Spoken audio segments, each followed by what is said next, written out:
Doctor साहब, आप house officer हैं, आप मेडिकल ऑफिसर हैं या रेजिडेंट हैं? मैं चंद आपको टॉक्सीड्रोम्स बता रहा हूँ जो आपके पास इमरजेंसी में बार बार आएंगे। पॉइजनिंग को ट्रीट करने के लिए उसका डायग्नोसिस बनना बहुत ज़रूरी है और उसके लिए आपको चंद चीज़ें पता होनी चाहिए। नंबर एक, ऑर्गेनोफॉस्फेट्स स्प्रे इनटेक वाले। इनकी प्रेजेंटेशन कैसी होगी? आपने स्लज पढ़ा होगा, मरीज़ में हर तरफ से सेक्रीशंस होगी, सेलिवेशन है, डायरिया हो सकता है, लेक्रीमेशन है।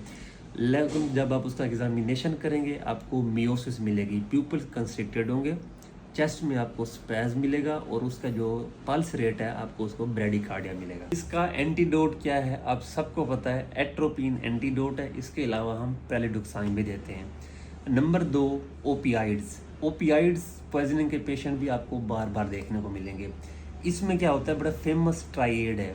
नंबर एक, पेशेंट का जीसीएस कम होगा, सीएनएस डिप्रेशन होगी। नंबर दो, respiratory depression, respiratory rate patient का नॉर्मल से कम हो जाएगा। और नंबर तीन, मियोसिस मिलेगी प्यूपल के एग्जामिनेशन पे।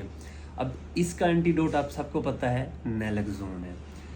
नंबर तीन, बेंजोडायजेपिन या फिर सिडेटिव्स।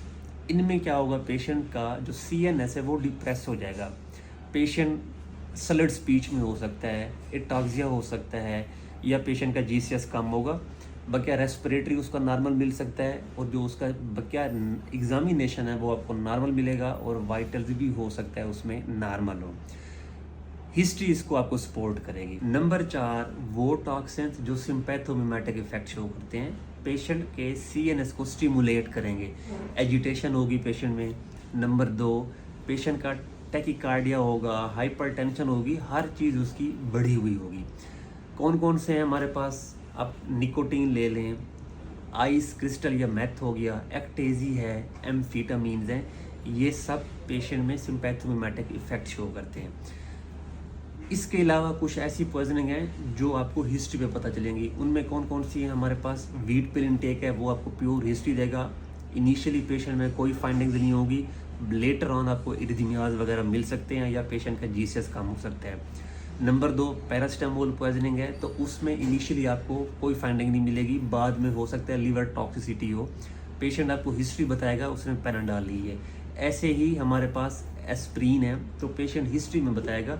इनिशियली हमें हो सकता है फाइंडिंग ना मिले, जैसे ही पेशेंट ने इंजेस्ट किए हैं, लेटर ऑन हमें रेस्पिरेटरी फाइंडिंग भी मिल सकती हैं, हमें लीवर में भी फाइंडिंग मिल सकती हैं, या फिर कोई सीएनएस फाइंडिंग भी हमें मिलेंगी।